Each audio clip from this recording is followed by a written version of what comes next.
Hello दोस्तों, स्वागत है आपका हमारे चैनल पर। आज की कहानी है मुबारक बीमारी। रात के 9 बज गए थे। एक युवती अंगीठी के सामने बैठी हुई आग फूंकती थी और उसके गाल आग की कुंदनी रंग में दहक रहे था। उसकी बड़ी बड़ी आंखें दरवाजे की तरफ लगी हुई थीं। कभी चौंक कर आंगन की तरफ ताकती, कभी कमरे की तरफ। फिर आने वालों की इस देरी से त्योरियों पर बल पड़ जाते और आंखों में हल्का सा गुस्सा नजर आता। कमल पानी में झकोले खाने लगता। इसी बीच आने वालों की आहट मिली कहर बाहर पड़ा। खर्राटे ले रहा था। बूढ़े लाला हरनामदास ने आते ही उसे एक ठोकर लगाकर कहा, कमबख्त, अभी शाम हुई है और अभी से लंबी तान दी। नौजवान लाला हरिदास घर में दाखिल हुए, चेहरा बुझा हुआ, चिंतित। देवकी ने आकर उनका हाथ पकड़ लिया और गुस्से व प्यार की मिली ही हुई आवाज में बोली, आज इतनी देर क्यों हुई? दोनों नए खिले हुए फूल थे, एक पर ओस ताजगी थी, दूसरा धूप से मुरझाया हुआ। हरिदास, हाँ, आज देर हो गई, तुम यहाँ क्यों बैठी रही? देवकी, क्या करती, आग बुझी जाती थी, खाना न ठंडा हो जाता। हरिदास, तुम जरा से काम के लिए इतनी आग के सामने न बैठा करो, बाज आया गरम खाने से। देवकी, अच्छा, कपड़े तो उतारो, आज इतनी देर क्यों की? हरिदास, क्या बताऊं, पिताजी ने ऐसा नाक में दम कर दिया है कि कुछ कहते नहीं बनता। इस रोज रोज की झंझट से तो यही अच्छा कि मैं कहीं और नौकरी कर लूं। लाला हरनामदास एक आटे की चक्की के मालिक थे। उनकी जवानी के दिनों में आसपास दूसरी चक्की न थी। उन्होंने खूब धन कमाया, मगर अब वह हालत न थी। चक्कियां कीड़े मकोड़ों की तरह पैदा हो गई थी, नई मशीनों और ईजादों के साथ। उसके काम करने वाले भी जोशीले नौजवान थे, मुस्तैदी से काम करते थे। इसलिए हरनामदास का कारखाना रोज गिरता जाता था। बूढ़े आदमियों को नई चीजों से चिढ़ हो जाती है।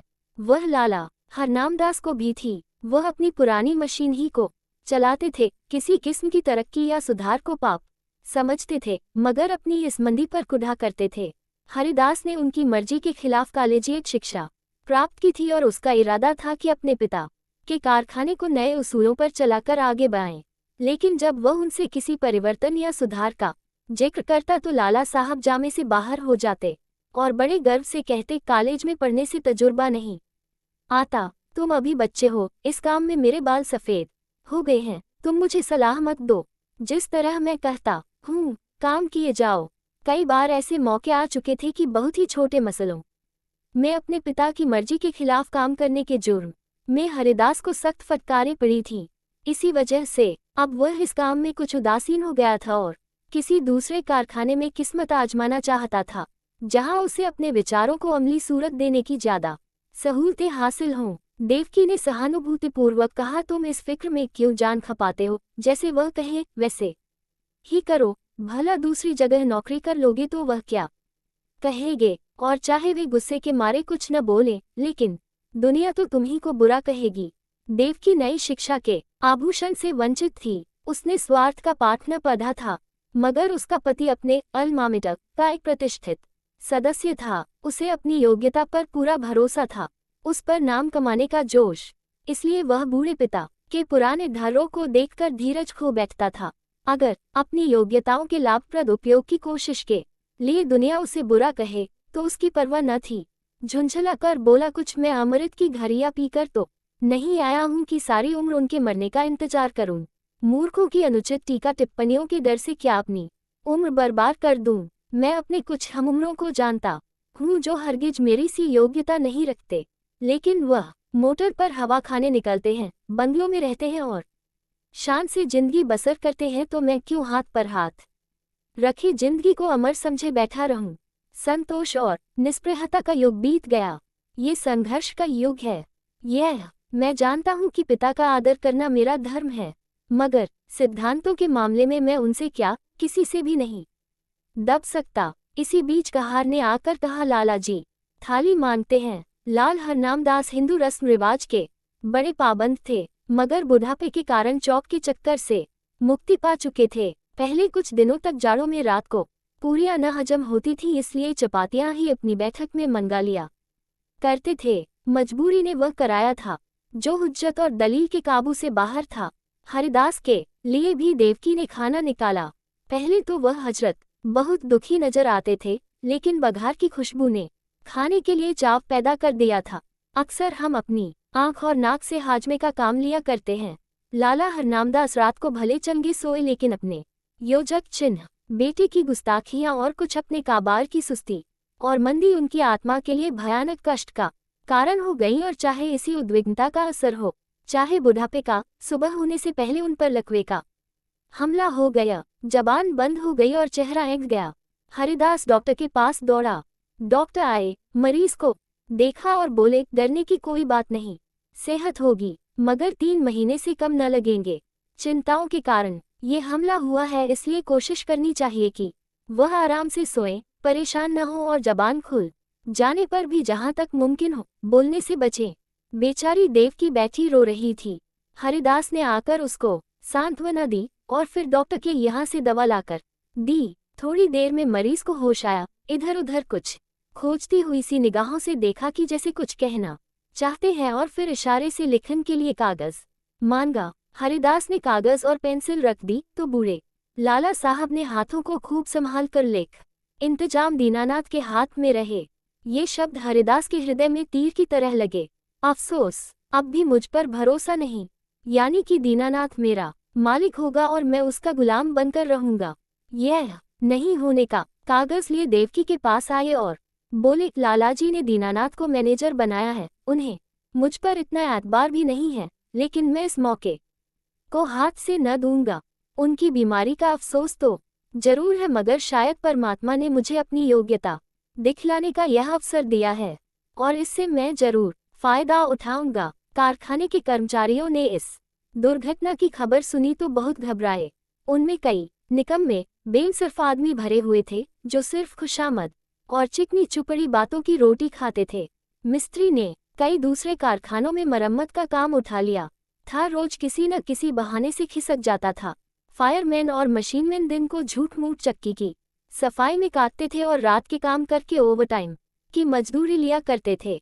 दीनानाथ जरूर होशियार और तजुर्बेकार आदमी था, मगर उसे भी काम करने के मुकाबले में, जी हाँ, रखते रहने में ज्यादा मजा आता था। लाला हरनामदास मजदूरी देन में बहुत हीले हवाले किया करते थे और अक्सर काट कपट के भी आदी थे। इसी को वह काबार का अच्छा उसूल समझाते थे।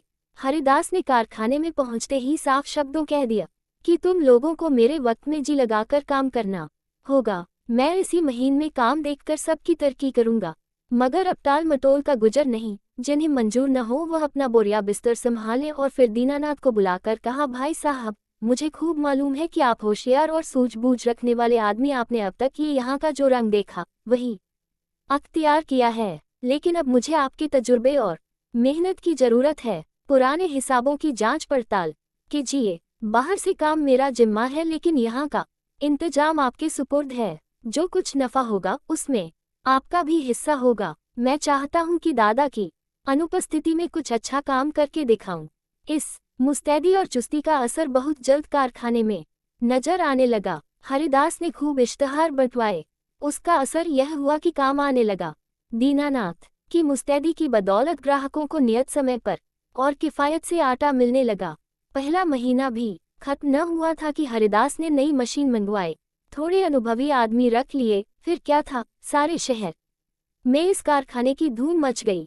हरिदास ग्राहकों से इतनी अच्छी तरह से पेश आता कि जो एक बार उससे मुआमला करता वह हमेशा के लिए उसका खरीदार बन जाता। कर्मचारियों के साथ उसका सिद्धांत था, काम सख्त और मजदूरी ठीक। उसके ऊंचे व्यक्तित्व का भी स्पष्ट प्रभाव दिखाई पड़ा। करीब करीब सभी कारखानों का रंग फीका पड़ गया।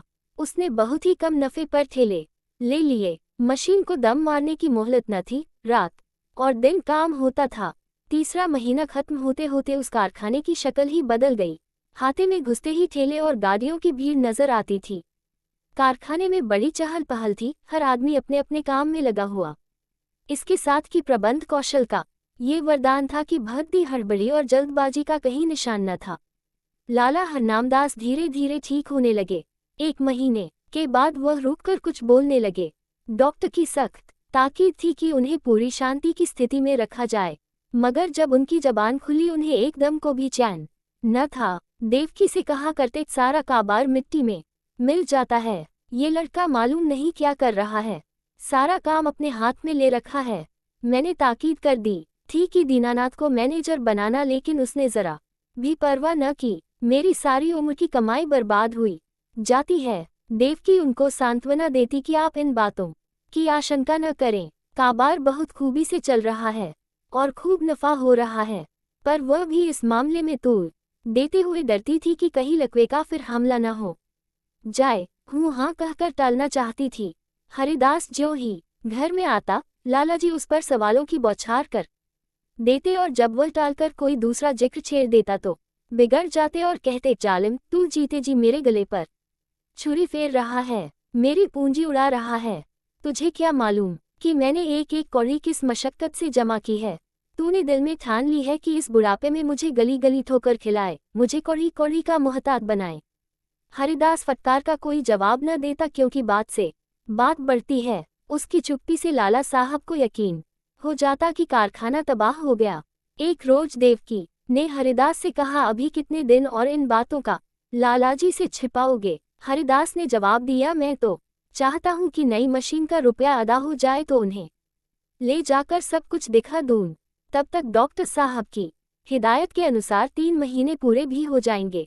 देवकी, लेकिन इस छिपाने से क्या फायदा जब वे आठों पहर इसी की रट लगाए रहते हैं। इससे तो चिंता और बढ़ती ही है, कम नहीं होती। इससे तो यही अच्छा है कि उनसे सब कुछ कह दिया जाए। हरिदास, मेरे कहने का तो उन्हें यकीन आ चुका। हाँ, दीनानाथ कहे तो शायद यकीन हो। देवकी, अच्छा तो कल दीनानाथ को यहाँ भेज दो। लालाजी उसे देखते ही खुद बुला लेंगे। तुम्हें इस रोज रोज की डांट फटकर से तो छुट्टी मिल जाएगी। हरिदास, अब मुझे इन फटकारों का जरा भी दुख नहीं होता। मेरी मेहनत और योग्यता का नतीजा आंखों के सामने मौजूद है। जब मैंने कारखाना आने हाथ में लिया था, आमदनी और खर्च का मीज़ान मुश्किल से बैठता था। आज 5 से का नफा है। तीसरा महीना खत्म होने वाला है और मैं मशीन की आधी कीमत अदा कर चुका। शायद अगले महीने 2 महीने में पूरी कीमत अदा हो जाएगी। उस वक्त से कारखाने का खर्च तिगुने से ज्यादा है, लेकिन आमदनी पंचगुनी हो गई है। हजरत देखेंगे तो आंखें खुल जाएंगी। कहाँ हाथे में उल्लू बोलते थे। एक मेज पर बैठे आप ऊंघा करते थे, एक पर दीनानाथ कान कुरेदा करता था। मिस्त्री और फायरमैन ताश खेलते था। बस 2-4 घंटे चक्की चल जाती थी। अब दम मारने की फुर्सत नहीं है। सारी जिंदगी में जो कुछ न कर सके वह मैंने 3 महीने में करके दिखा दिया। इसी तजुर्बे और कार्रवाई पर आपको इतना घमंड था। जितना काम वह 1 महीने में करते थे उतना मैं रोज कर डालता हूँ। देवकी ने भर्त्सनापूर्ण नेत्रों से देखकर कहा, अपने मुंह मियां मिट्ठू बनना कोई तुमसे सीख ले। जिस तरह माँ अपने बेटे को हमेशा दुबला ही समझती है, उसी तरह बाप बेटे को हमेशा नादान समझा करता है। यह उनकी ममता है, बुरा मानने की बात नहीं है। हरिदास ने लज्जित होकर सर झुका लिया। दूसरे रोज दीनानाथ उनको देखने के बहाने से लाला हरनामदास की सेवा में उपस्थित हुआ। लालाजी उसे देखते ही तकिए के सहारे उठ बैठे और पागलों की तरह बेचैन होकर पूछा, क्यों, कारोबार सब तबाह हो गया कि अभी कुछ कसर बाकी है? तुम लोगों ने मुझे मुर्दा समझ लिया है। कभी बात तक न पूछी। कम से कम मुझे ऐसी उम्मीद न थी। बहू ने मेरी तीमारदारी ने की होती तो मर ही गया होती। दीनानाथ आपका कुशल मंगल रोज बाबू साहब से पूछ लिया करता था। आपने मेरे साथ जो नेकियां की हैं उन्हें मैं भूल नहीं सकता। मेरा एक एक रोआ आपका एहसानमंद है। मगर इस बीच काम ही कुछ एकस था कि हाजिर होने की मोहलत न मिली। हरनामदास, खैर कारखाने का क्या हाल है? दिवाला होने में क्या कसर बाकी है? दीनानाथ ने ताज्जुब के साथ कहा, यह आपसे किसने कह दिया कि दिवाला होने वाला है? इस अरसे में कारोबार में जो तरक्की हुई है वह आप खुद अपनी आंखों से देख लेंगे। हरनामदास व्यंग्यपूर्वक बोले, शायद तुम्हारे बाबू साहब ने तुम्हारी मनचाही तरक्की कर दी। अच्छा, अब स्वामी भक्ति छोड़ो और साफ बतला। मैंने ताकीद कर दी थी कि कारखाने का इंतजाम तुम्हारे हाथ में रहेगा, मगर शायद हरिदास ने सब कुछ अपने हाथ में रखा। दीनानाथ, जी हाँ, मगर मुझे इसका जरा भी दुख नहीं। वही रईस काम के लिए ठीक भी थे। जो कुछ उन्होंने कर दिखाया वह मुझसे हरगिज न हो सकता। हरनामदास, मुझे ये सुन सुनकर हैरत होती है। बतलाओ, क्या तरक्की हुई? दीनानाथ, तफसील तो बहुत ज्यादा होगी, मगर थोड़े में ये समझ लीजिए कि पहले हम लोग जितना काम 1 महीने में करते थे उतना अब रोज होता है। नई मशीन आई थी, उसकी आधी कीमत अदा हो चुकी है। वह अक्सर रात को भी चलती है। ठाकुर कंपनी का 5,000 मन आटे का ठेका लिया था, वह पूरा होने वाला। जगतराम बनवारीलाल से कमसरियत का ठेका लिया है, उन्होंने हमको 500 बोरे माहवार का बयाना दिया है। इसी तरह और फुटकर काम कई गुना बढ़ गया है। आमदनी के साथ खर्च भी बढ़े हैं। कई आदमी नए रखे गए, मुलाजिमों को मजदूरी के साथ कमीशन भी मिलता है, मगर खालिस नफा पहले के मुकाबले में चौगुने के करीब है। हरनामदास ने बड़े ध्यान से यह बात सुनी। वह गौर से दीनानाथ के चेहरे की तरफ देख रहे थे, शायद उसके दिल में पैठकर सच्चाई की तह तक पहुंचना चाहते थे।